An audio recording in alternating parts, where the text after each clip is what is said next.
My name is Chris Levingood. I'm the Executive Director of Nations Ministry Center, and we help refugee families become generationally self-sufficient. That's our agency's mission, and it works. For 10 years, we've been helping refugee children better read.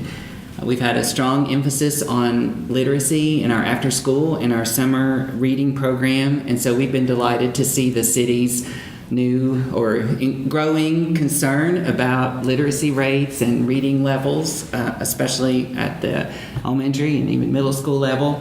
So our proposal is about Pillar 5 from the well-known blueprint now, about stemming the tide on summer reading loss and better maximizing out-of-school time.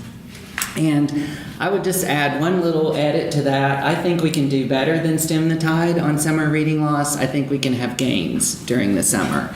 In the last 5 years in our 7-week summer literacy program, we have documented gains on reading ability. And primarily, our focus for this proposal is on Tusculum Elementary School. Most of the refugees that are resettled in Nashville live along Nolensville Road, and all the little ones go to Tusculum. And Tusculum's a great school. They just got a great new building that's well-deserved. But like much of the city, the well-known statistic about 2 out of 3 third graders aren't grade level readers. That's our primary focus.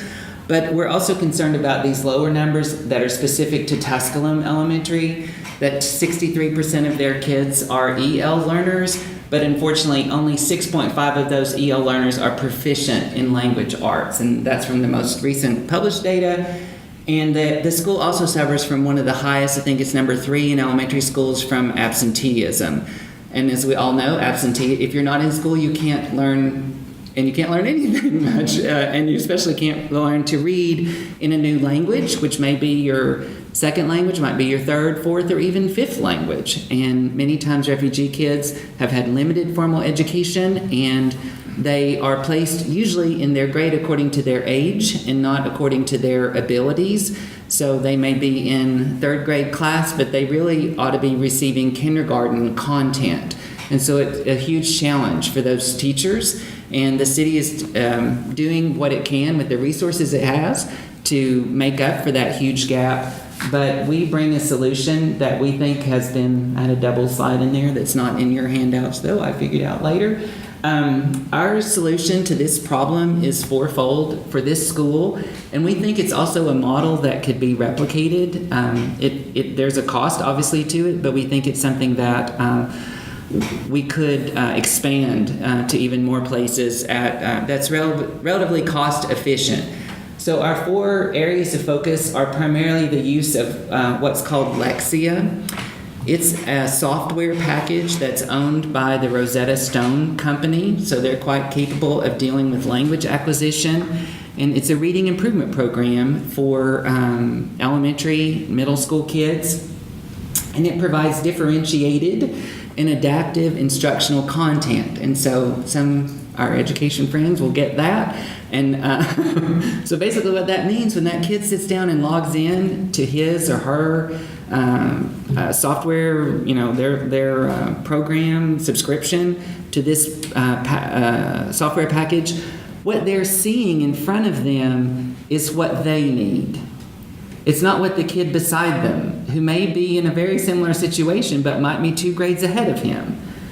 But that child's going to get content that's specific to the input that the child has put in. And so the child will put on the headphones, and here's some of our kids reading. We just had some great pictures taken, so I'm going to throw those in there. But Lexia is about that child getting differentiated content. And it's nationally recognized software that 2 million kids are using every day. There have been 9 peer-reviewed research studies that have been published to show the efficacy of Lexia. And basically, if a kid can use it 20 minutes a day, then we can document significant gains. And here's one of our kids working on Lexia. We have these little Chromebooks, so it's not as expensive as having a full-blown desktop or a computer. They're about $150, and we rotate among them. And they put on the headphones and they hear and they respond, starting at the very beginning level of just basic phonics awareness, and then they move forward. And they see screens like this where they're playing little games. It's kind of entertaining depending on the age. It adapts. And they're filling in the blanks. They're answering questions. But then what we're seeing every day is data about how that child is doing. So we don't have to we do a basic pre-test when they start, but then we're getting feedback. Actually, we get it on an app on our phones, and we can see every day how every kid in our program did. We see red flags if there are some. We see progress. We see progress. That was the content area, but we also see progress in the whole class, and then the software also kind of predicts who's going to meet their learning goals. Also, a part of our solution is a summer reading program that will also utilize Lexia in addition to our 4-day-a-week after-school program. So 7 weeks, 4 days a week, 20 minutes a day on Lexia, and then reading, giving books away, having fun. And we also incentivize kids to read by participating in teams. So they're not kind of singled out as individuals. So we count the minutes that they read, and as their team reaches a minutes goal, then they get some kind of incentive. We go to McKay's every year and buy kids books so they have books to take home. We go to a farm in Cheatham County so they get to read to the horses, I guess. And, hayride. We go to the zoo and do lots of other fun stuff for the kids. Last year we had more than 27 kids in our program, but 27 of those kids during the summer improved their reading level by one grade level in the summer using Lexia and the other supplements that we work with them. Our program is basically 2.5 hours during the summer, but the important thing is that it's every day. And that not only stems the tide of reading loss, but actually creates gains. And we can easily document that. Lexia enables us to document that. Another part of our proposal, which I think is very important for refugee families, is that we have what we're calling case management or literacy case management. When families are new to the United States, they often don't understand how things work or how systems work, or that kids need to go to school every day, not just when the kid feels like going, or when the kid tells mom that, oh no, we don't have school today. The teacher said we weren't going to have school today. So we need to have some parent education to make sure the child is in school so that they're making those literacy gains. And sometimes, of course, families can be in crisis. Our kids come from all kinds of backgrounds, and so part of our proposal includes time for staff who speak many languages, as our staff does, to provide this case management when kids are in crisis, and also parent education to help them better understand how to navigate the system. We also have additional support from we've done things for years with the library. National Food Project helps provide snacks. Lipscomb University Schooling in America class works with us, as does a local church provides enrichment programs on Friday for us. Those are some of our gains we're anticipating. You've seen those in our proposal. They're kind of profiled there, so I won't spend too much time on that. But basically, we believe and know that we can create these gains, and we're already doing it. And with additional funding, we hope we can do that more. And with that funding, we hope we can come up with even more creative and cost-effective ways to replicate that in other locations where it's very much needed.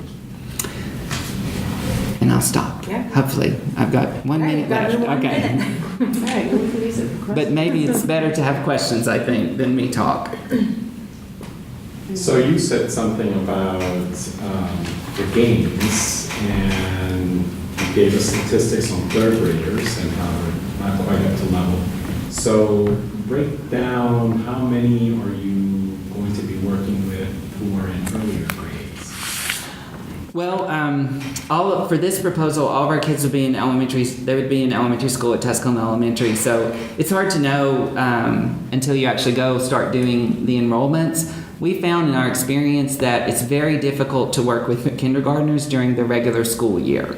So we would not have kindergartners participating in our regular school year out-of-school program just because it's way too much for them. So they can benefit from the summer because they're not in that structured environment all day. I have a kindergartner, and I know that he doesn't do a lot of reading after he comes home from school. He needs to play and run, which kids need to do. So until we actually go and do the the recruiting basically for the program, we won't really know And Chris, exactly. my concern is, are you working with the kids for whom it might actually be already too late at third grade, or are you starting earlier? So of the 27 who had that one grade rise. From last year, How many yeah. do you think? I don't know. Let's Okay. have our staff answer that question. Mhm. And it was 27 out of how many last year?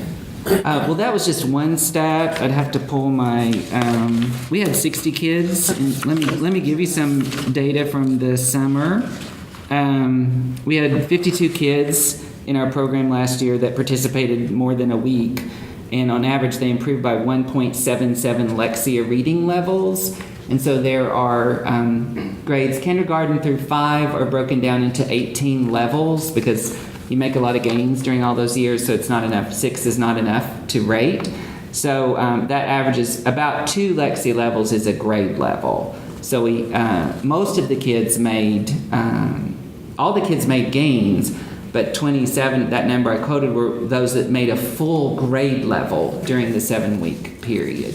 And that number did include, because we also have a program for middle school kids, and that number would have included middle school kids and elementary school kids. But this, we're talking about here what we were projecting for. We can provide for elementary school kids.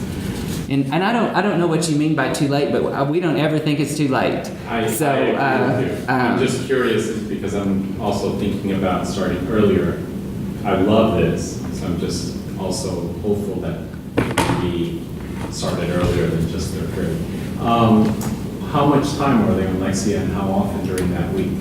During the school week or during the summer? During the summer. During the summer, the kids are given 20 to 30 minutes a day, but many of them average 40 minutes because honestly, these kids, they don't participate in a lot of programs. This is about all they have.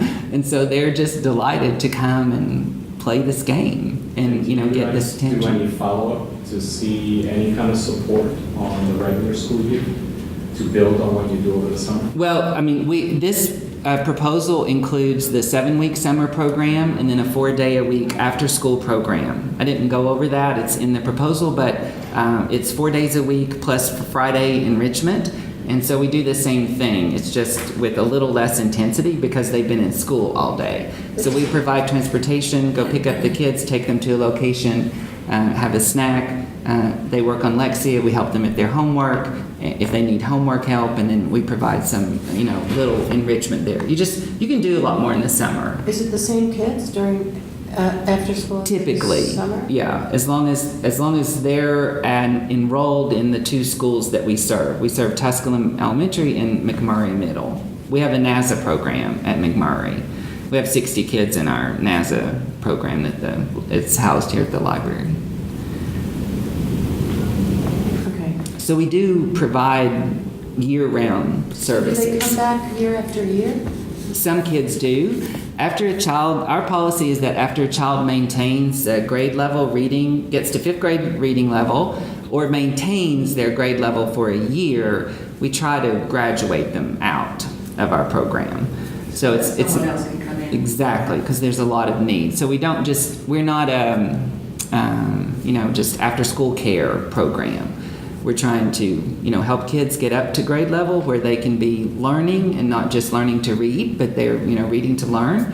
And then once they sustain that, because, sometimes a child can make a gain, as some research has shown, and then they can slide back. So we want to make sure they keep it for a while before we move it out. And some children, sometimes we see that because of the family they're in, they just need that extra structure and support to maintain it. So, of course, we make exceptions to our rules all the time. But that's the principle that guides it. And what's the dosage for the families? How often do you see them throughout the year and over the summer? It varies how often we see the families. Right now, we don't have much funding for the kind of case management and support that I was talking about. So that's why this funding could really be helpful. But our agency also provides employment services and immigration services for green cards and citizenship applications, and we have a program for refugee elders. So, and often those programs, you know, we try to have in a family as many people in that family participating in one of our programs as possible. So there's a lot of cross integration among programs. Do you communicate with the students' teachers at all? Yes. What you're doing? Yes. Okay. Yes. Yes. That's part of the reason we used to serve kids at 4 schools, and because that's where the kids were, and they would move, and then we would try to keep them going in the program. But we just found that to focus in on that relationship with the school, the family resource center that's there, to get to know the staff. We even hire sometimes. Last summer, one of the teachers in the Tusculum Elementary worked in our summer program. Maybe 2 teachers did, because they wanted something to do, and we were hiring extra staff, and we said, okay, great, come help us. And that was a really wonderful. We have a lot of great interchange with the school, for sure. I mean, it wouldn't work without them. It just wouldn't. What else? Anything else? You good, Susan? Anything? Okay. All right. Okay. We're good. Thank you. Thank you so much. All right. Good afternoon. My name is Rita Blue. I'm the program director for McNeely Center for Children. And today I want to talk to you about the fact that every child deserves a chance to reach their full potential in life. So McNeely Center for Children would like to put this proposal forward to you, that our priority area is literacy. The first thing is that our 0 to 3 needs to be strengthened with additional supports.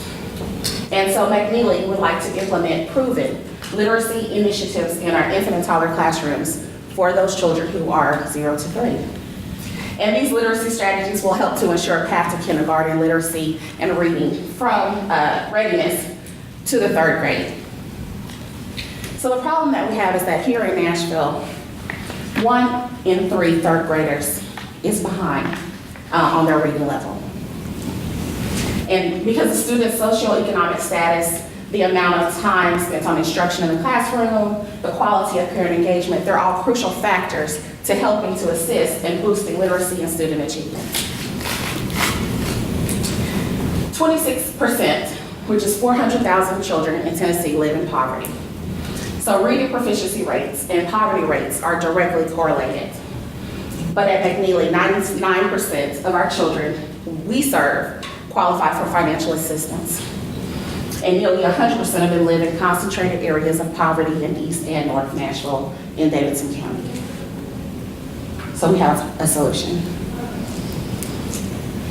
Literacy, as we know, begins at birth.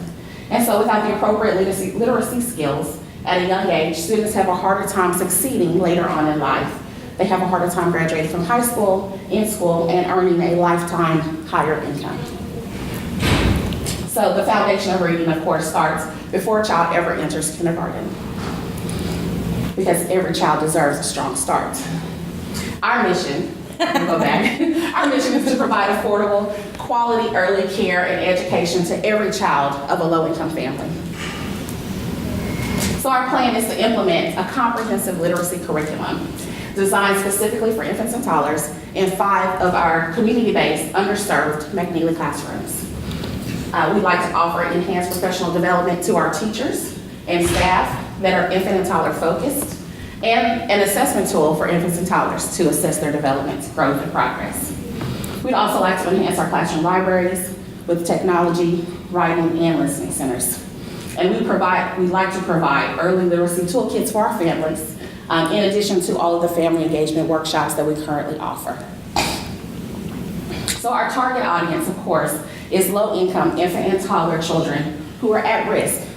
And they're at risk due to the family's socioeconomic status or situation, lack of access to literacy materials, and or their parent or guardian's level of education.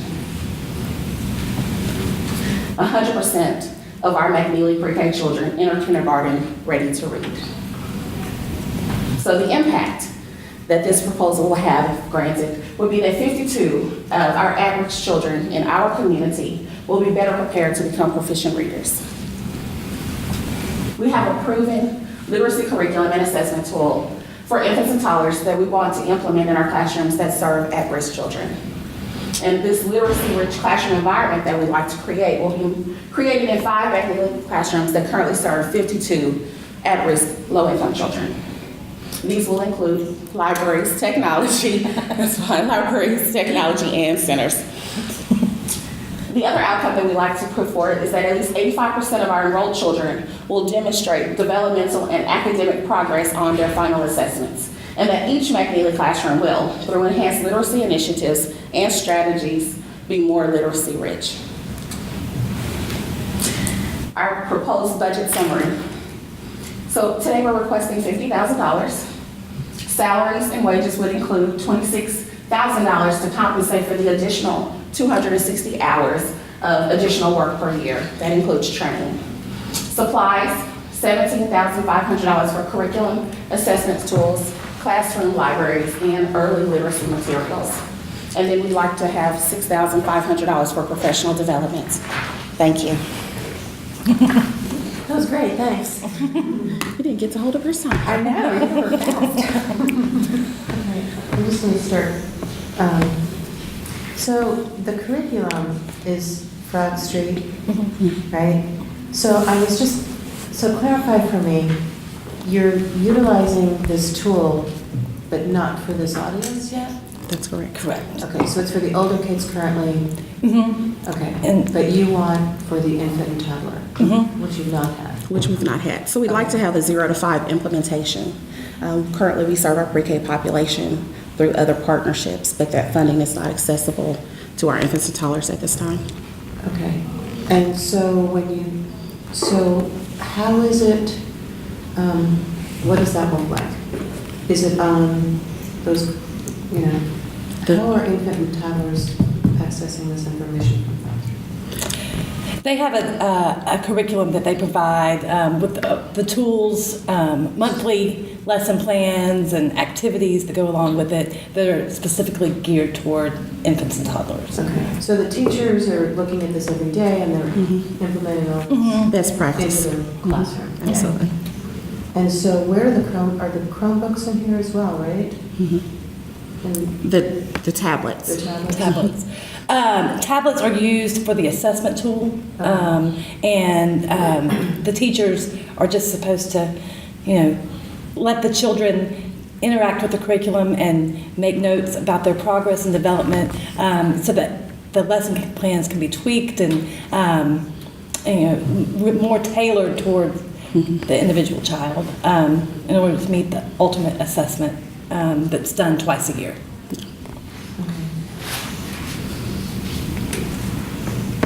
Is the goal, isn't it goal assessment? It is. Is the goal assessment connected to Frog Street, or is it a separate assessment tool that? It is a separate assessment That's what tool. I thought, I just wanted to make sure. And so what Gold has done is they've aligned the standards with Frog Street so that when the teachers use the curriculum, they can utilize the assessment tool as well, so that they both line up. And it's an ongoing progression that we like to start at 0 and go till they leave so that we can monitor progression and growth along all of our classrooms. How do you currently assess that 100% of your students in your kindergarten ready to read? So our pre-K students are using currently the Frog Street curriculum for preschool and pre-K, and we're also using Teaching Strategies Gold as our assessment tool. And so when children enter the 3-year-old preschool classrooms, they're already on that Gold curriculum, and we can track their progress as they progress from the 3-year-old to the 4-year-old or pre-K classrooms, along with PALS, which is phonological awareness, and Get Ready to Read, which is the other assessment tool that they currently use and track how they're doing. So that when they leave, we know where all of that information is and as well how they did. And how many students are we talking about? Currently, there are 64-year-olds. We serve 120 preschool children total. What's the professional development that you want to cover with this part of the money? So Frog Street offers professional development where they come in and they train our teachers exactly how to use the curriculum as well as the assessment tool. It's ongoing professional development after that. with the curriculum. So we plan on having professional development monthly for our teachers so that they can continue to grow and learn, as well as the areas they need support and strategies in, we can offer that as well. Do you currently do that already with what you're using from classroom? For our early care classrooms, we do not. We do for our 3-year-old classrooms, absolutely. Can you talk a little bit about the family literacy kit? Yes. You want to talk about that? We were talking about the family literacy kit outside. Again, so it's just the idea is to give families worksheets, books, just any kind of resources that will help them at home. Strategies to read with their children, a book in the toolkit that they can read with their child. Something along the lines of, I'm in big school now, and it's just really talking about what their experience is going to be, and having the parents more interact with the kids. So currently we offer a literacy bag. We have them in our library area, which I hate to use quotations for, but our library area, where our parents can say, I'd like to talk to my child about going to the potty. And so we have a go to the potty bag. And in that bag, there's a book, there's usually a doll, and there's just a little worksheet or something with the parents to go over, what are some tools, what are some strategies, what do we use here, what's the language that you can use to help your child, so that they're getting a continuous message. The same language that we're using at the school is something they can use at home, and then we work with them. If this is something that you're interested in, this is something we like to support you in. Is there other interaction with families, or is it pretty much you're just giving them the stuff to take home? So we have the family workshops. That's not a message for us. Family engagement workshops, at least quarterly. We offer That's for all parents? for all parents, for all ages. And you said quarterly? And what does that look like? It depends on the area of focus. So we offer our parents a survey of what they'd like to learn about, what do they need help in. And so we try to find people in our community who are willing to come in and offer these workshops. It's an hour long. We provide childcare at that time, and they're able to sit with that professional. Sometimes it's one-on-one if it really depends on that situation, but they can sit in this group setting with other parents who have similar concerns or would like similar knowledge, and talk and listen, as well as get new ideas and strategies. And so we offer this with a little refreshment, and we ask our parents to fill out a little evaluation afterwards. And we do have some parents who do not read. And so that means that we have a conversation with parents about, was this helpful to you? What else can we do? How would you like to see this go further? Or is there more information you need? And so that's what family engagement looks like for us. And one of the best workshops that I remember was somebody from the library came out and taught our parents who cannot read how to read with their child. Pointing out The details of the pictures and and using voice inflection just to keep the child engaged. And it was a really powerful workshop. That and they're along those lines. Right. So what's the turnover of teachers?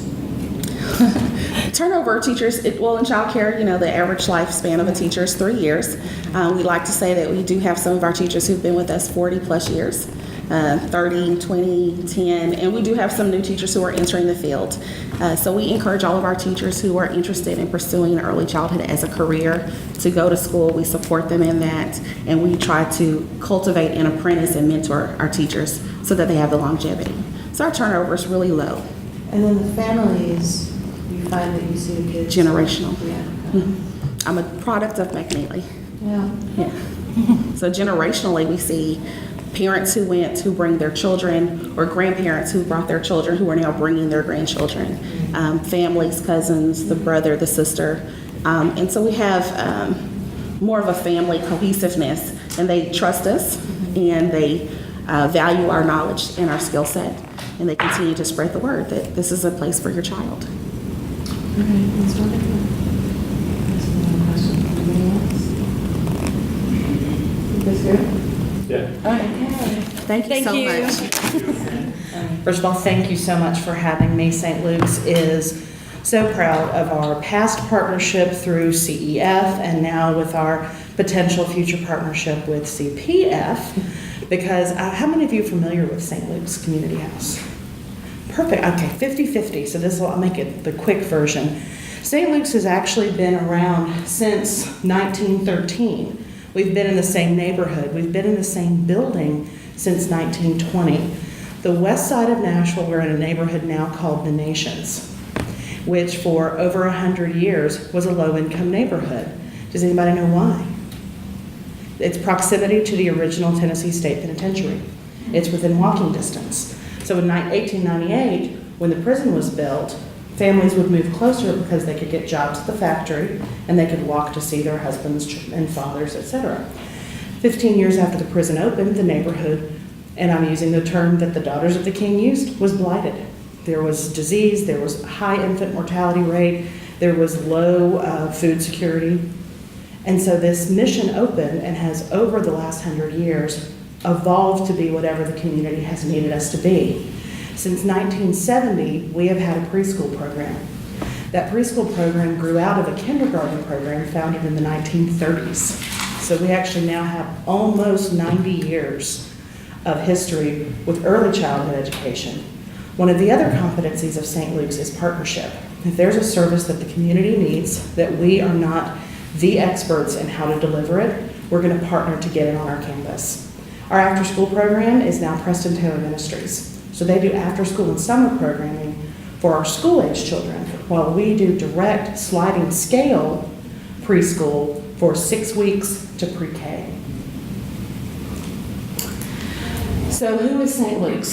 This is this powerful continuum of education. A good number of our preschoolers actually end up going to Cockrell Elementary, to Nashville Prep, and they end up back at our after-school program.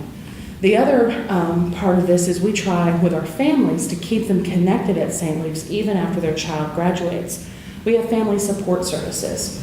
One of the things we know now is one of the biggest barriers to education is, number one, having a full belly, and number two, having the ability at home to continue learning after the school hours. One of the best ways you can learn after school hours is to have a parent at home, and a parent can only be home if they only work one job. So what we try to do is create those financial supports for the family so that they can be engaged. We lead parent workshops throughout the year in our preschool to help teach our parents how to be active participants in their child's education. We want every one of our students to be ready to learn, and every one of our families to know how to support that learning once they get into the public school system. So literacy is our number one deliverable in our preschool. Unlike a lot of community preschools, and unlike most sliding scale fee preschools, we start literacy education in our infant classroom. We have a Frog Street curriculum, and a lot of people ask me, well, why would you start literacy education on an infant? And it's something called the word deficit, which I'm sure you're aware of. Up to 30 million fewer words are learned by children in a lower socioeconomic band than children in a higher socioeconomic band. They don't get spoken to as often, they don't get read to as often. If there's not a high level of literacy already in the home, they're going to start kindergarten way back from the finish line. We want every child coming through St. Luke's to start kindergarten at or ahead of where they're supposed to be. The average child, here it says the average 5-year-old only recognizes 9 letters. The average St. Luke's 5-year-old recognizes 22. Our annual service numbers for our preschool are 97. Now, at any given time, we have between 80 and 84 students. We graduate next month, and we'll lose about 16 students, and then we'll move up and start re-enrolling. One of the things St. Luke's has done in the last year is to add a half a classroom for infants, because the demand for infant care in Nashville is in crisis state, especially sliding scale. So many of our partner preschools have closed. St. Luke's, on the other hand, is thriving. And we've done that through a robust partnership of philanthropy, as well as a small amount of federal funding, some DHS certificates, but really just a wraparound community feel. We want people supporting our preschool. And I mentioned the Nations earlier as being an area that has changed quickly. In our strategic plan, we looked at the community. Our service numbers have actually gone up in the last 3 years, which you would think it would be the opposite. Because one of the things we did was we dropped the geographic barrier. If you live in Davidson County, you are eligible for almost all of our services. The other thing we did is we looked at our new neighbors who maybe don't need a sliding scale preschool, but we want to create community. So we opened up a capped number of spots in our preschool for neighbors on a full pay scale.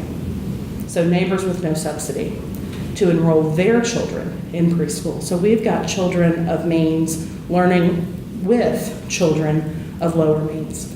The other thing that makes St. Luke's different is we have a high percentage of students that are first-time English learners. We have a statistically proportionally higher percentage of Vietnamese students. We maintain a lending library at St. Luke's.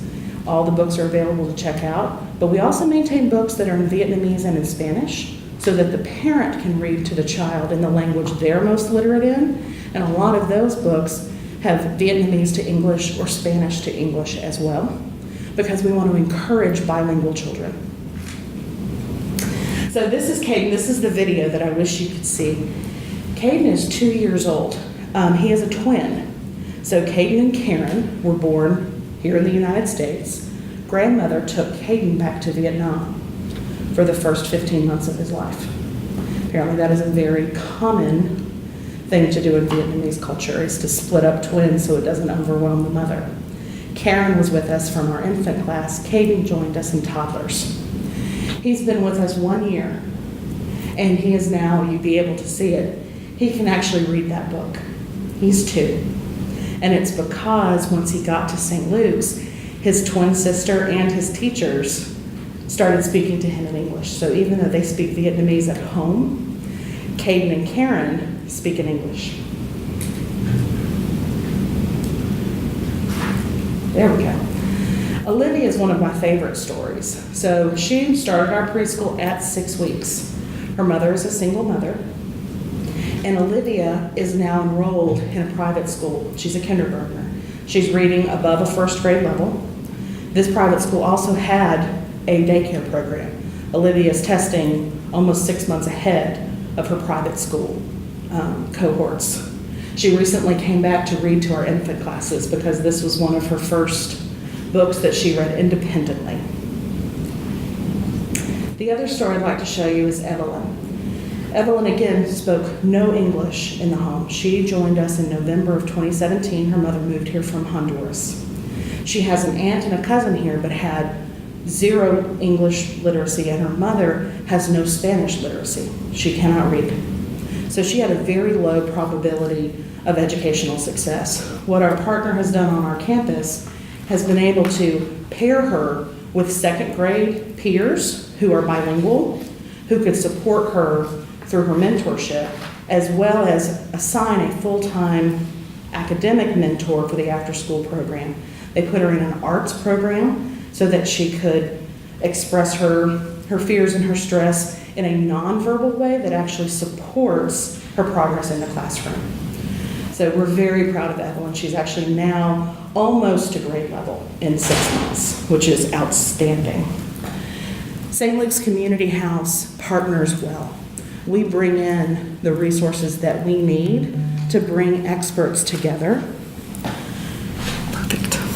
To bring the experts together so that our children and our families have the continuum of care that they need to thrive. So what questions can I answer for you? Any other questions? Okay, so my first question, actually, I think it was my only question. So is there something specific with this money, or is this money going to help the overall, all those things that you do? Or was there targeting funding that I? This is an overall support of the program, because literacy, specifically literacy, is a subsection of our preschool budget. We are a Read to Succeed site. We have our Frog Street curriculum. We also are piloting the gold standard for social emotional behavior. But what we try to do is look at the program growth. So 2 years ago, it was all just pass, fail. Are they meeting the metric or not meeting the metric? We're actually starting to look at the progress. So a child that came in with 0 letters recognized, who got to 19 in 3 months, used to be considered a failure. We're reclassifying that for the parent and the child as redefining a success. Your child gained 19 letters as opposed to 7 letters average in his classroom. So we're trying to start celebrating that child in a different way to give them academic confidence. That takes staff, that takes curriculum, that takes technology to be able to demonstrate to the parent their child is a successful learner.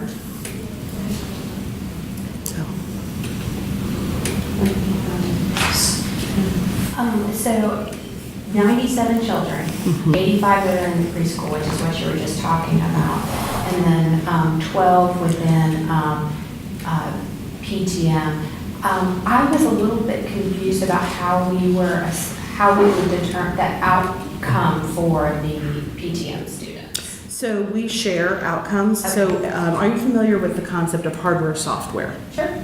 So the hardware-software partnership, we actually absorb all of the facility costs, all of the maintenance costs, all of the equipment to host the program. We pass through funding to PTM to provide an after-school program on our behalf, because we would have an after-school program regardless, but we want to bring in the person of the group that has the high level of competency in delivering the program. So in some ways, they are St. Luke's students. The program is administered by St. Luke's. So we have a data sharing agreement in our MOU, and they are considered community house kids. And are they using, I know Teaching Strategies goes to the 3rd grade, are they using that as their assessment as They well are. in PTM? Okay. And the 12 students are just the K through 3. Right. So.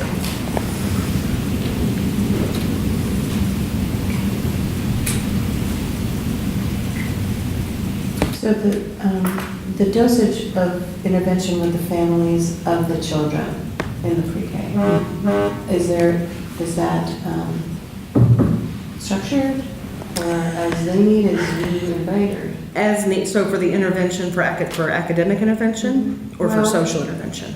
Either one, as long as it's time. I'm just interested in Sure. the relationship with the families and the kids. So what we do is we are very holistic. We want to engage parents early. So there are mandatory parent meetings, and then there's optional workshops. One of the things we've done is pair these optional workshops with activities directly involving their child. So we may have a Thanksgiving lunch with your child, followed by or preceding by a 30-minute parent workshop, so that they get to feel like it's time well spent. Our teachers meet one-on-one, just like they will in the elementary school, to give feedback on test scores. They also are very adept at identifying social and emotional changes in the child to help us know when there's a conversation that needs to be had. So obviously, if a 3-year-old goes from not acting out to suddenly becoming very aggressive, the teacher's going to have the conversation of, hey, is there anything going on? What can I do to help? We then have a counselor with Catholic Charities who's on site several days a week. We can refer for family counseling. If there's economic issues, we've got NeedLink on our campus. We've got Second Harvest Food Bank as well that can fill those needs. And we've got a wide referral network. Educationally, if we notice that a child is falling behind, we've got an on-site full-time literacy instructor who can work more directly with the child, or we have a partnership with Metro Schools and can get children as young as 4, I believe, on an IEP, a formal IEP to get them ready to enter kindergarten well into their working plan. And you have these kids year-round? We're 12 months out of the year. We're actually 6:30 a.m. to 5:30 p.m., so we are designed to support a working family. Anything else? Well, I will send the link to Kate when it's live on YouTube and get her to share it with y'all. I cannot tell you how amazing it is. She points to the word and he says it. And this is not a book that he's read before. So it's amazing. All right. Thank you. And thank you so much for all of your time on this initiative. I can't tell you how it makes as a nonprofit person being able to look at this partnership, this public-private partnership, and think, okay, this is how change happens. So I'm just a huge fan. Thank you. So, thank you. Well, good afternoon, everyone. I'm Dr. Emerald Mitchell. I'm Executive Director of Moves and Grooves, Inc. And my name is Brittany Taylor, and I'm the Program Manager at Moves and Grooves. So we all know that there is a commonality of or disparity when it comes to literacy here in our district. They say 34% of our young people are performing at basic and below basic levels in reading. What we want to do today is actually examine how the arts can be a huge tool and a great important tool to use to not only boost literacy but also boost performance in math and science for our young people. So we're going to examine exactly what Moves and Grooves does in order to support that. Yes, so I would like for you guys just to imagine that you are a third grader and you're sitting in the classroom and you're a struggling reader. And you're really afraid for the teacher to call your name just because you feel like I'm not going to be able to read this paragraph, or I honestly can't even answer the question. So what we would like to do is to build that confidence of that child. And the way we would like to do that is to implement literacy and the arts together. So a way that we would like to do that, let's say we're in that same classroom and the topic is fables and folk tales, okay? And the students are doing the Three Little Pigs. We all know the Three Little Pigs. And we have 3 different groups. So one group, they are learning through movement. And the way that will look is the peer will be reading the story and the other students will be interpreting their own, what they think like the Three Little Pigs is. They're doing their different dance movements or moving around or stacking the bricks as they're reading the story. Then we also have our logical thinkers. You know, they have to think, how many bricks would it really take to build this house? I don't know. You know, how many pieces of straw do we really need to build this house together? So, and then our last people are the ones that like to learn through nature and outdoors. So we are taking them outside. And those students are trying to figure out the wind. So how much wind is it going to take to blow this house down? They have their windmills and they're really coming up with their own theory and their own hypothesis. So that is how we feel that we could take a struggling reader. We would like to go into all those different learning theories and bring that into the classroom and integrate the literacy and the art together. So I'm going to bring it on back over to Dr. Mitchell. Perfect. And to add a little context to that great imagery, Moves and Grooves is a firm believer in Dr. Howard Gardner's theory of multiple intelligences. Each child learns in individual ways. So Moves and Grooves tries to identify that learning style of that child and teach that learning experience. So those tactile learners, they learn through hands. Those kinesthetic learners learn through movement. And so providing that diverse learning experience, we can impact that child in the greatest way. As you know, there's been 29 recommendations from MMPS to impact literacy. Moves and Grooves wants to do that through utilizing that non-school time, operating a 44-week after-school program that runs Monday through Friday from 3 to 6. In addition to that, having a summer program that runs 8 full weeks, 8 to 4, Monday through Friday. We've been doing this for over 15 years, so we are not the new kids on the block. However, we're always trying to find new ways to engage and to really make sure we're making a physical impact. So a summer experience typically looks like kids come in, they have a great welcome in the morning. They also are diverse into different classes. We have a science class, we have a Spanish class, we even have a culinary arts class where they're reading recipes and eating cooking. And of course, the afternoon is dedicated to dance, which they all love to do. So we have jazz, we have ballet, we have modern dance, and of course Friday's always fun with field trips. So Moves and Grooves really tries to integrate that excitement to learning again, to really boost that confidence in our young people to enhance reading.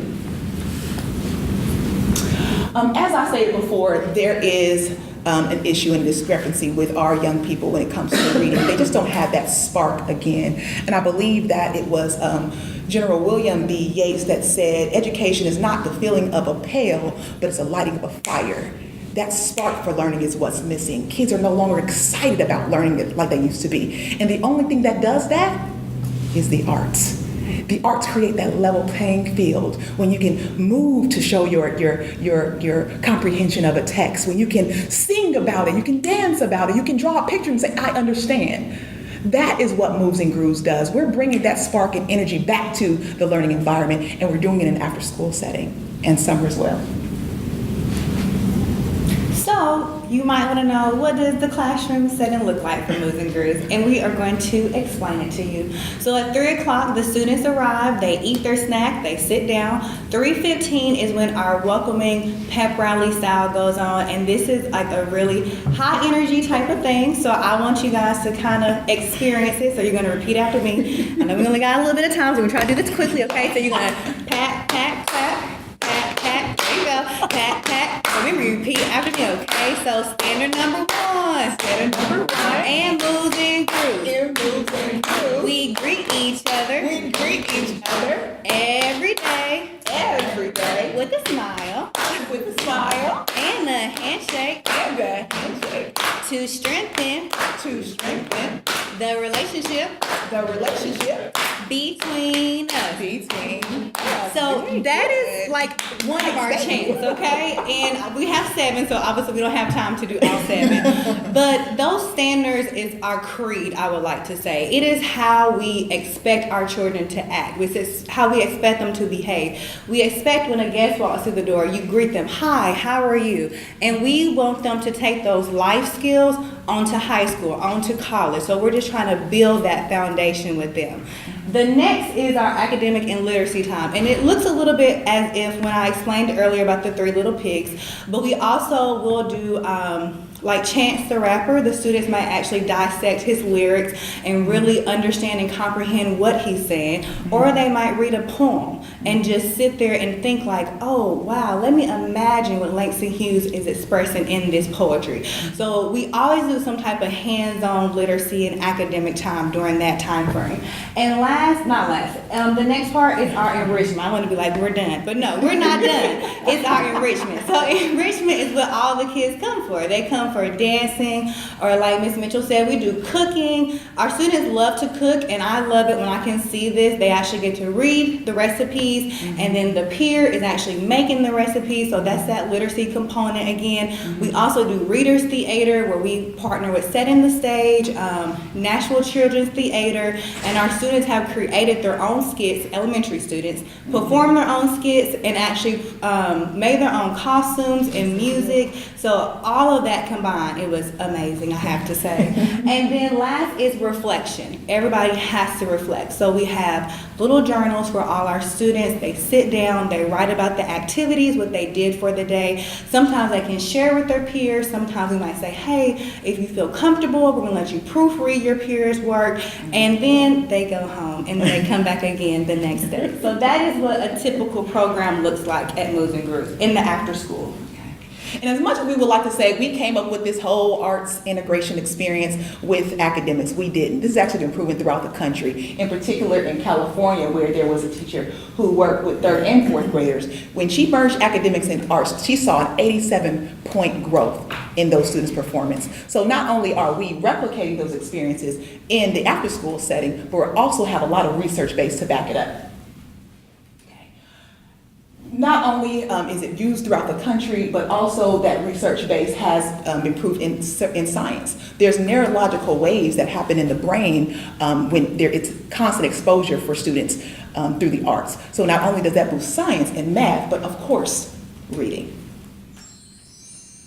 Here are a few of our partners, because I got that 2-minute warning that's coming up. So we'll go ahead and go through those, which are also in our packet. NASA being a partner, the library, which is a huge partner. We actually held our 100 Readers Theater and 100 Authors event here, which I'm excited to show. So we're going to go ahead and go to that, which is here. Here's an example. I can click on it. Okay. Here's an example of our end of the summer performance. We talked about, books and how we want to encourage students to read and get excited about literacy again. So right here in this library, we held 100 student authors where they not only created those books, illustrated and wrote it, but they also presented it for their community, for their parents. And we had over 300 guests who participated. It's not loading, I'm sorry. No, okay. If it's not loaded, we'll go ahead and move along. No problem at all. How do we collect data? How do we measure the growth?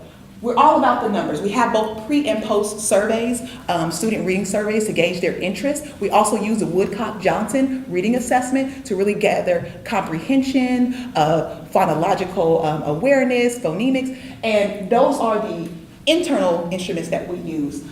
External instruments are things such as progress reports and classroom grades. Time. All right. And thank you. Perfect. Okay, so my first question will be about that. So you're in schools? Yes, That's where you are? correct. And so you connect with teachers of the kids? We do. Yeah, we do. So we have to, we try to go during their planning period, but we also reach out through email, and we just try to figure out what the students are actually struggling with, so that way we can integrate that in our program. Mm-hmm. And I think the great partnership that we have with the school is that we meet with them quarterly. So once we get our roster of students, we can work with that teacher to gauge curriculum. So our whole objective is to make sure that the curriculum that we're teaching after school aligns with what is going on in the school day. And so the teachers and our staff work together to plan the curriculum together so that not only has a strong academic component, but a strong artistic component as well. So you, so you're with NASA. Are there other out-of-school time with MNPS? We are funded through the Department of Education as well, so that allows us to work with an elementary school now, which is Smith Springs Elementary. Yes. We will be at that brand new school called Eagle View Elementary, because our focus is that South Nashville cluster. It's the fastest growing community in Nashville. We have a large Hispanic population moving in. A lot of students from North Nashville are gentrified to that community, so that's been our target area. And the kids' ages for the most part? For the elementary side, or all of our kids? Well, what have you been doing? Yeah, we are K through 8th grade. We're K-8. Mm-hmm. So NASA supports our middle school. Right. We have a total of 4 sites right now. There are 3 middle schools and 1 elementary. That will change next year to 2 elementary and 4 middle schools. So we'll be expanding our territory. So this money in particular, the money that you're asking for from this, is this to cover costs, or is this for something specific? This is to cover costs because we are expanding and opening our doors to a whole new set of students. Eagle View Elementary School just broke ground. They're a brand new school, and it's due to the overcrowding in South Nashville. So these funds will help reach those struggling students who are entering that school, as well as provide additional support to the students at Smith Springs. So there's $6,000 for travel on the budget? We were thinking about transporting the kids after school. Sometimes transportation is a big issue. Okay. Some kids don't sign up for programs because they don't have transportation home. So that's,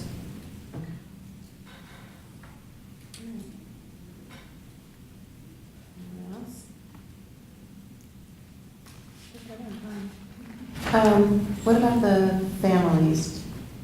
Is there connection, interaction with families? Absolutely.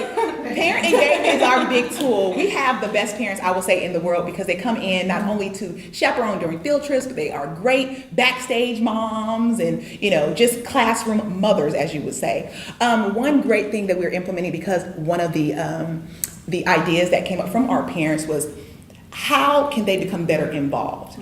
And since cooking is a neutral and fun thing, we have actually engaged our parents to help with that cooking component. So once a month, our parents come in and they demonstrate a cooking lesson for our kids. So that gets the parents involved, and it creates that family environment which we strive for so much, where not only do we cook, we read recipes together, but we get to dine and eat and engage together. And that's all led by our parents.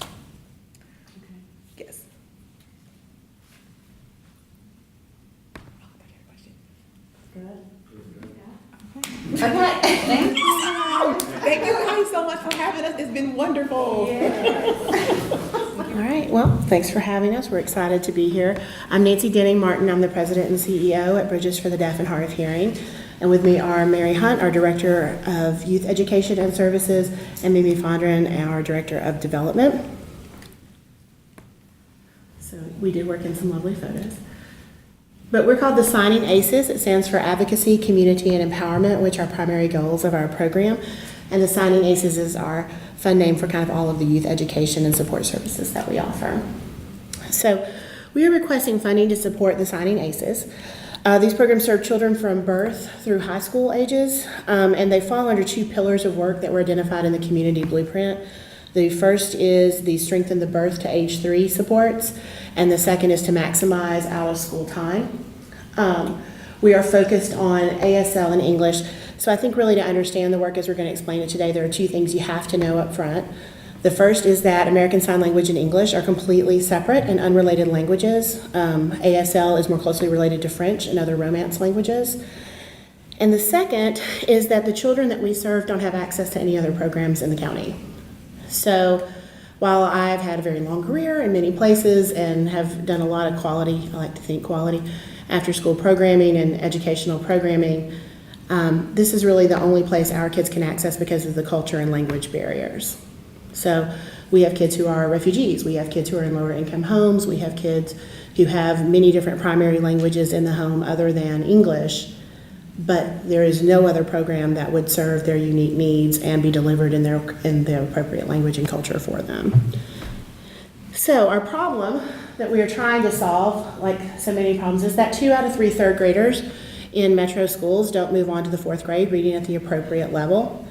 It's an interesting stat because deaf and hard of hearing children typically graduate high school reading at a 3rd to 4th grade level, which is not an indicator of their intelligence or the capacity, but an indicator of the language deprivation they experience between birth and age 5. 95% of deaf children are born into homes with hearing parents. 75% of those parents never learn to sign. So when our children enter school, they very rarely have a fluency in their native language, making it that much harder to acquire literacy in the second language. They are more likely to drop out of high school, earn less money than their peers, face the higher rates of incarceration, things I'm sure you're hearing from a lot of folks today.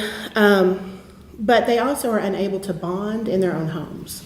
So we see a lot of social emotional development issues, a lot of missing of appropriate milestones, the inability to build meaningful relationships over time. They don't have a sense of community because no one talks to them. No one can talk to them. So there are a lot of things that happen as a result of that language deprivation. It correlates to poverty, illiteracy, higher rates of unemployment, lower rates of income over time. And often the outcomes for children who are deaf and hard of hearing are very similar to the outcomes for children who are born into high poverty situations. Language then is the key to everything. Language is really equality. It's how you get an education, it's how you build a relationship, it's how you are understood, it's how you begin to understand, it's how you experience the world. And that's why it's also our solution to the problem that we're trying to solve. We address the problem in 2 tracks. The first is the early language intervention from birth through school age. We have 3 programs. Baby ACE and Me is for children from birth to ages 2.5. Junior ACE and Me is 2.5 to school age. And then we have a deaf mentor program for those same age groups, birth to school age. And I know we'll be talking a little bit more about how they work. These are language and literacy focused programs that are based on a systems support model, so we're engaging the family in all of our solutions. We have in-home interventions through our deaf mentor program. And to date, they've been very successful. We are really focused on expanding them over the next year. Our second track is our after-school program where we are serving students K through 12. We are picking up from the 3 local schools where the deaf ed programs are housed, Aiken, West End, and Hillsborough. But if you are deaf or hard of hearing from any other school, you are welcome to come. That's just where we provide transportation. We are focused on evidence-based practices, system support models, 2-generation engagement, in-home interventions, and the best practices for the deaf and hard of hearing communities. Our target audience, obviously, is children from the ages of birth through 18 and their families. So almost all of our programming involves a parent component in a significant way. Our students are Big D deaf, which means they're culturally deaf, and American Sign Language is their native language. They're Little D deaf, so they may have opted for a cochlear implant, which it's often misunderstood how those work and why language is so difficult for those kids to get. They may wear hearing aids. They may choose to be oral. They may choose to sign. So it's the broad gamut.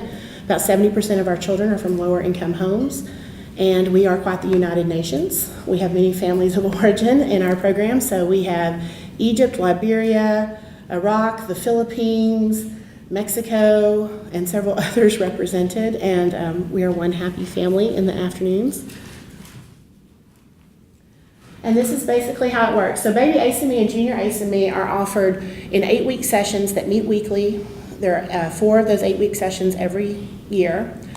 And the parent comes with the child, the parent or caregiver or guardian. We've had foster parents. And we're teaching language. The classes are led by a deaf educator and by a deaf adult. So we're modeling constantly. So we have language goals, vocabulary that we're teaching, interactions that we're teaching. And you can see how hungry the kids are for language. I almost always wear red shoes from about this point of the year on. Through the summer, and if I come in, we had a little girl who had cerebral palsy who's also deaf, and she rolled over to me and she was patting my shoes, and so I said, shoes, immediately, shoes. They're hungry to communicate. They want to say things. We had a 9-month-old who had learned the signs for book and bed, and his mom called nearly in tears because he had signed them together. So he had taken these 2 vocabulary words and put them together to indicate that he wanted a bedtime story. And you can't underestimate what the parents need. They're grieving the fact that their child was born deaf or hard of hearing. We recognize that. They don't know what to expect. It's unlikely they've been exposed to it. So we're giving them language. We're teaching them about tactile and visual orientation and parenting, and to feel like they're not alone. So we're really changing the entire family dynamic so that our kids aren't missing all of that bonding and social emotional support as well. We talk about tracking for literacy from day one, even though we know English will be their second language. So we're going around and doing things at the grocery store, in the kitchens, in the living rooms. We've got lots of tools we're going to send you home with every week, videos you can continue to watch, games you can continue to play, and just a lot of ongoing support in both of those programs. We had a little boy come into the program. He was about 2.5. He's just tested ready to enter school on par with his peers. So he is our first person to reach that age level that we can count as our success story. If once they have been through at least 8 weeks of the program, they can continue in it and then enroll also in our Deaf Mentor program. So a deaf adult who's trained on our curriculum is going to go into the home bi-monthly. So twice a month, they're going to be there working directly with the entire family. Again, delivering language, teaching language, working around the home, how you can make it more deaf and hard of hearing friendly, giving culture, giving connection to community. Oh, see, I can't talk that fast. Our after school program meets 3 afternoons a week. Again, it's kindergarten through 12. They're working through 4 centers. So American Sign Language using the Fairview model. Our goal is that you master 100 multiple meaning words a year. The word hinge for us, door hinge, my decision hinges on. That's not the same in ASL. So we're giving them as many English correlations as we can while giving them their native language. Then they're moving to an English center where they're working on 95 grade appropriate Dolch words every year. And our goal is that they're going to circulate through all of that. Within 5 years, you should be at a mastery level. You're working on reading on the A to Z reading program, which is adaptive technology that puts them at the level they're at and lets them advance if they need to. We'll pull them back if they need to. Our goal is that they are improving 2 levels every year, and we're almost there for this year with all of our students. And then we're working on writing standards, different prompts, different writing projects, and those are graded or evaluated by state standards so that we're helping them in their schoolwork as well. And we also offer free parent ASL classes, and you come with your child. So this is our budget, which I don't think we have to get into. You know, we're all asking you for money. And the impact is we're trying to get them on level with their hearing peers. We're trying to deliver equality through language. And so we will have about 24 children in Metro programs who will come to us. That has been as high as 33, just kind of depends on who's enrolled. We'll have 10 families in Baby Ace and Me. And our goal for all of these, given time constraints, is that 70 to 80% of our students every year are delivering mastery, and then we're going back and remediating those who haven't achieved it yet. We have a Saturday school program as well, so you can get additional tutoring. For the parents, we're doing parent surveys. We're loosely based on the Sky High model that's been very successful nationwide. And so we're using some of those tools to evaluate objectively how they're progressing. Okay. I have one good question here. In your application, I know you're working with Davidson County and surrounding counties. Mhm. So it's really important, and it specifically states that the grant is only for Davidson County, Mhm. since it's federal funds. So are we able to get outcomes and indicators for those who are in Davidson as opposed to? Yes, we track those separately. Our program actually has about 40 students overall. 24 of them reside within Davidson County. Oh, okay, so the 24 is Davidson. Okay. Which again is a small number, but there are about 250 kids in Davidson County who are eligible for the program. So there's 250 that are eligible and 24 in it? Mhm. Because they probably, likely their parents haven't enrolled them in things, they were choosing to attend a school as only, transportation is a barrier. Mhm. So one of our long-term objectives is to how we place it out Mhm. and get to more people. Okay. But overall, it's going to be a relatively small number of people that we're serving, but it's a number of, these are students who are being left behind Right. in schools, and like I said, they don't have anywhere else they can go. Okay.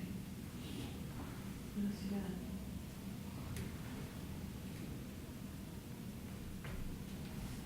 got? You connect with the teachers of the schools where they are? Yes, we do. Yes. I'm really in constant contact, like say every week. They'll send me if somebody needs to work on their, like on identifying nouns or something like that, then we'll focus on that when they're in their group.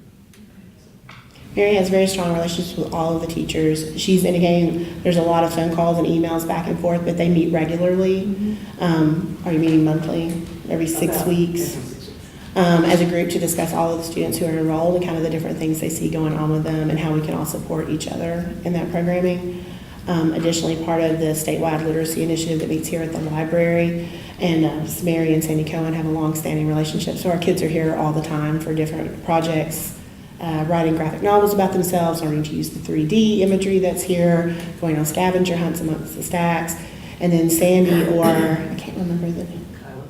No, the new lady's name. Brenda will come out and they teach one of the sessions of our Baby Ace or Junior Ace at Me as well. Very good. All right, well, thank you. Thank you so much. I'm Kent Miller with the Martha Bryan Center. I'm Shay Dykes with the Martha O'Brien Center.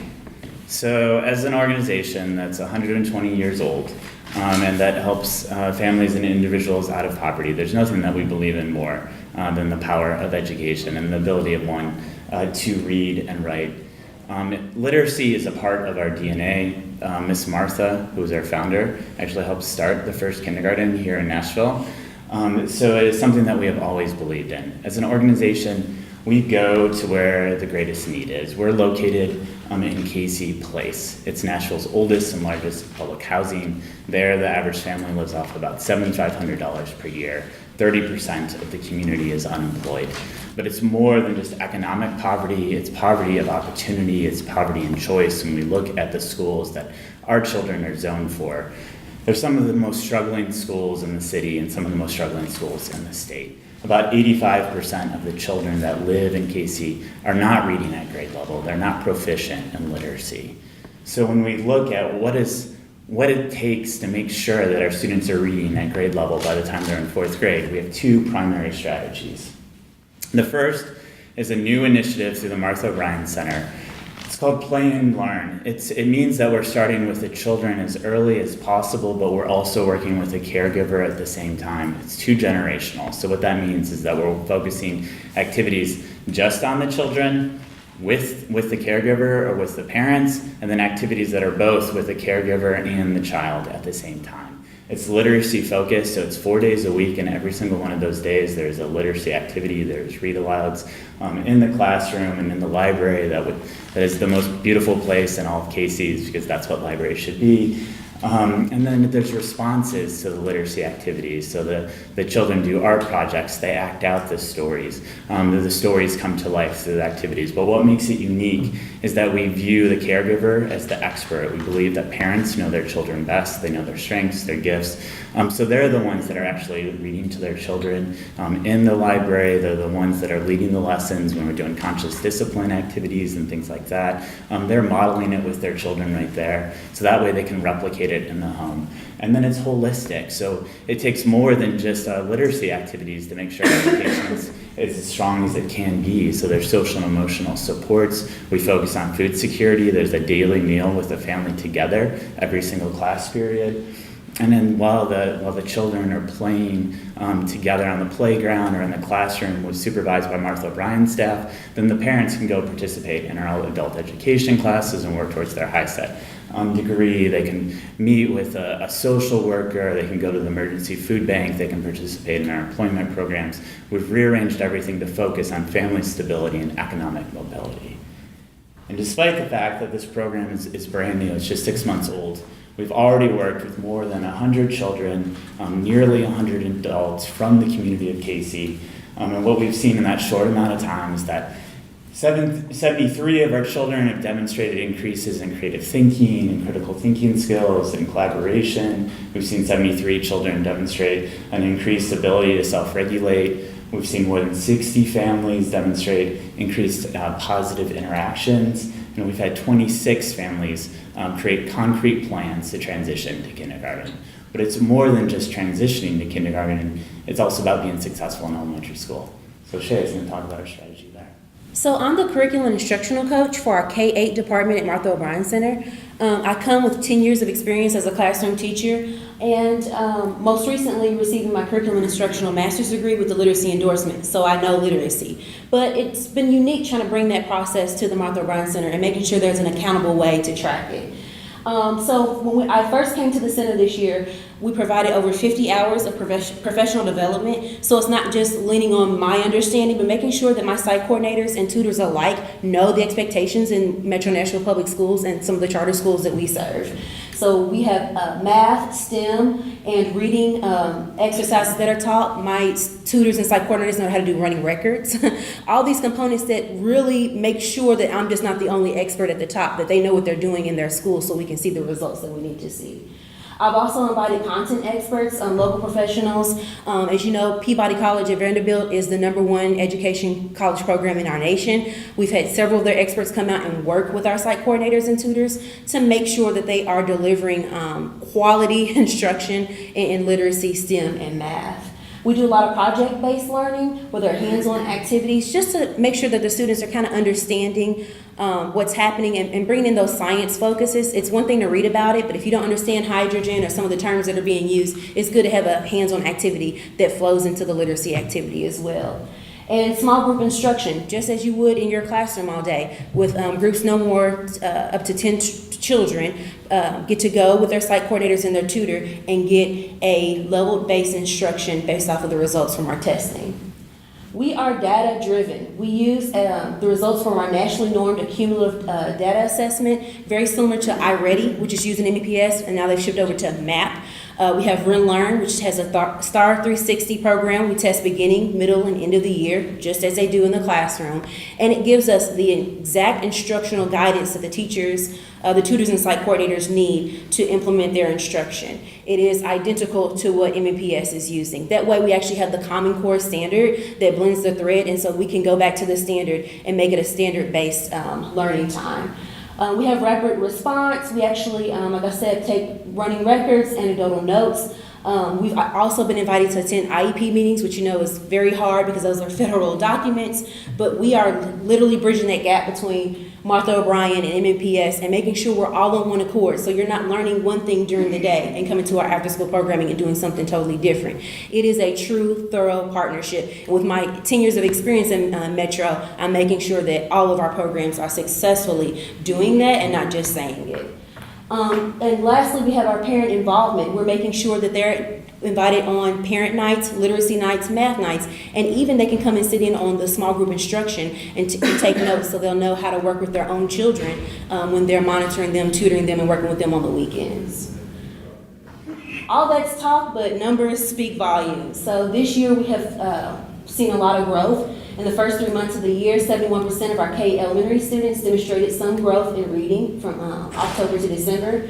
And then our achievement. When we started out, we had less than 10%. Less than 10% of our students were on grade level for reading at the beginning. However, now we're at 42%, which is almost halfway there, but it just shows when you actually have true collaboration, when you have true professionals coming to work with the site coordinators and tutors, and you have a way to track it with a data-driven assessment and running records, that is actually obtainable in just a 3-hour after-school setting. So when we talk about our investment in the Martha O'Brien Center, what we want you to realize is that you're not just investing in our literacy program, you are investing in everything we do. We are a cradle to career organization. We follow children from our early learning center throughout all of our K-8 programs into middle school, continue to provide remediation supports. We have our academic student unions that continue to build a college-going culture. Once they reach high school, we follow them into post-secondary, into career. And so what that looks like is Camarcus Haynes, who started in our early learning center and continued on through every program we had at the Martha O'Brien Center. While he was participating in our youth programs, his families were receiving the rest of the Martha O'Brien Center supports. He graduated from Stratford High School last year, and he is actually in our ARC program right now, which is a residential community that provides housing to students that are going to the Tennessee College of Applied Technology, and he'll be graduating next year in construction. He's currently building houses for others. He grew up in Casey Homes. Thank you. In conclusion, I just want to say we obviously know that literacy is very, very important, but I think what makes Martha O'Brien unique is that we're actually getting the community involved as well, especially being that they have coming from a high poverty area, and that some of the opportunities at other schools, they may just reach out with a phone call, reach out with a text message, but we actually invite them to come in and sit in on our after school sessions and provide resources. Literacy games, books for them to actually use. So it's not just talking to them or talking at them. They're actually working with their children as well, using our same resources. Okay, That's it. that's great, thank you. All right. So I'm going back to Play and Learn. Yes. Tell me a little bit about how y'all are evaluating that program. Some of the language sounded familiar, but what assessments are you using? So we've based it much off Read to Succeed, and just a little bit past your time there, we actually received some pilot funding from them, so we are using conscious discipline. Most of the assessments that we are using are based off reflected responses from the parents or pre and post surveys.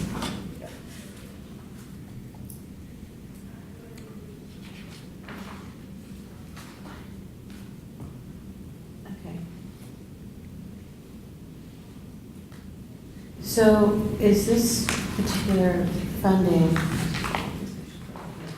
specifically for that, or is it kind of? It's specifically for these two programs. Okay. It will be predominantly to help us support our literacy instructor. Historically, that has been a position that was funded through the CEF funds, so we would like to continue that with the CPF funds. Okay.